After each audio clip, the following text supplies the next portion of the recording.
கர்த்தருடைய பரிசுத்த நாமத்திற்கு மகிமுண்டாகட்டும். ஆண்டவராகிய இயேசு கிறிஸ்துவின் நாமத்தினாலே அன்பு கர்த்தருடைய பிள்ளைகளாகிய தங்கள் அனைவருக்கும் ஸ்வீட் ஊழியத்தின் சார்பாக வாழ்த்துக்களையும் ஸ்தோத்திரங்களையும் தெரிவித்துக் கொள்கின்றேன்.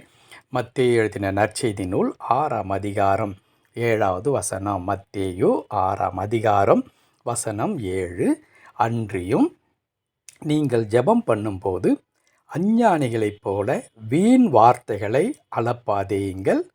அவர்கள் அதிக வசனிப்பினால் தங்கள் ஜெபம் கேட்கப்படும் என்று நினைக்கிறார்கள்.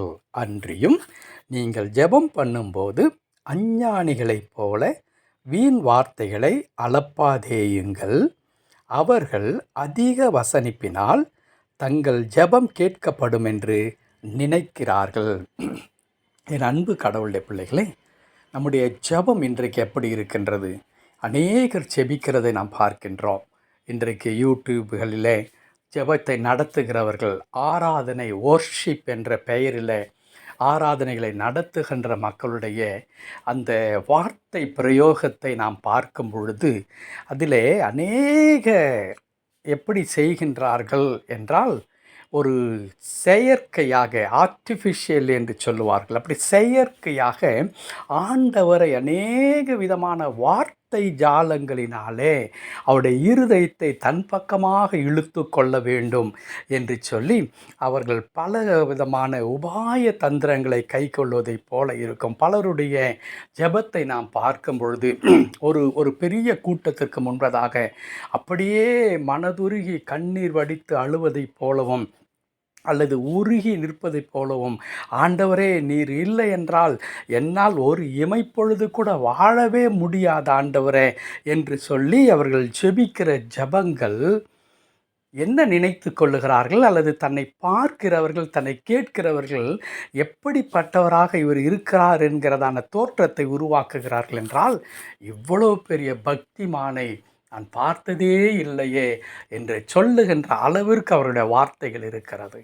ஆனால் அன்பு கடவுளுடைய பிள்ளைகளே, நம்முடைய கடவுள் யார் என்பதை இவர்கள் முற்றிலுமாக மறந்திருக்கிறார்கள். என்னவென்று, நம்முடைய கடவுள் முகத்தை பார்க்கிறவர் அல்ல, உதட்டிலிருந்து வருகிற வார்த்தைகளை பார்க்கிறவர் அல்ல, அவர் இருதயத்தை பார்க்கிற ஆண்டவராக இருக்கிறார். நம்முடைய உள்ளத்தின் ஆழத்தை பார்க்கிற ஆண்டவராக இருக்கின்றார். இன்னும் வேத வசனம் மிக அற்புதமாக சொல்லுகிறது, கடவுள் இருதயத்தில் உண்டாகின்ற எண்ணங்களின் நோக்கத்தை அறிகின்ற ஆண்டவராக இருக்கிறது. God understands the motive behind every thought என்று ஆங்கிலத்தில் போடப்பட்டிருக்கிறது. God understands the motive behind every thought.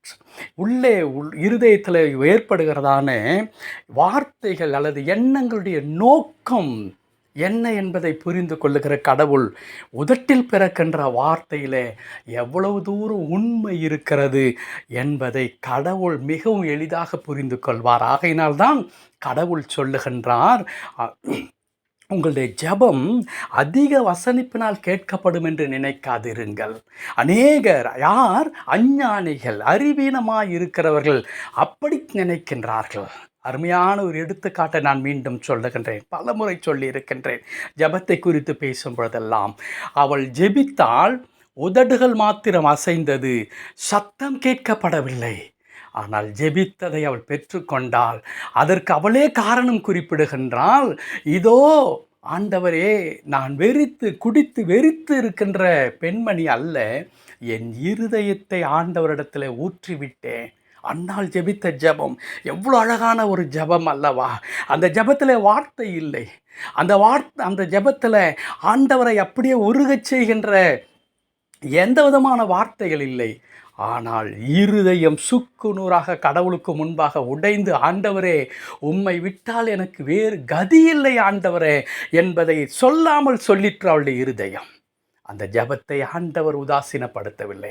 என் அன்பு கடவுளுடைய பிள்ளைகளே, இன்றைக்கு நீங்கள் அநேக தேவை நிறைந்தவர்களாக இருக்கலாம், அல்லது இக்கட்டில் இருக்கலாம், பிரச்சனையில் இருக்கலாம், எது உங்களுடைய தேவையாக இருக்கலாம். கடவுளை நீங்கள் அப்படியே உங்கள் பக்கமாய் திருப்பிக் கொள்ள வேண்டும் என்ற ஒரு காரணத்திற்காக வார்த்தை ஜாலங்கள் நிறைந்த ஜெபம் வேண்டாம். உங்கள் இருதயத்தை அப்படியே தேவனிடத்தில் திறந்து உங்களை ஒப்பு கொடுங்கள். ஆண்டவரே, நீதான் என் வாழ்க்கை என்பதை உங்களுடைய வார்த்தையினால் நிரூபிக்கிறதல்ல, வாழ்க்கையில் நிரூபித்து பாருங்கள். நிச்சயமாக கர்த்தருடைய ஜெபத்தை கேட்பார். ஜெபிக்கலாமா? கிருபை நிறைந்த நல்ல ஆண்டவரே, உம்மை துதிக்கிறோம், உமக்கு நன்றி செலுத்துகிறோம். ஆண்டவரே, நீர் வார்த்தையின் மூலமாய் எங்களை கர்த்தாவே ஆண்டவரே கண்ணோக்கி பார்க்கிற கடவுள் அல்ல. எல்லாவற்றுக்கும் மேலாக நாங்கள் ஜெபித்தாலும் ஜெபிக்காவிட்டாலும் எங்கள் மீது ஆண்டவர் அன்பாயிருக்கிறீர், கிருபையாயிருக்கிறீர். கர்த்தாவே, நான் ஜெபிப்பதினால்தான் தினந்தோறும் நான் சுகமாயில்லை. நான் ஜெபித்த பிறகுதான் நீர் எனக்கு உணவு கொடுக்கவில்லை.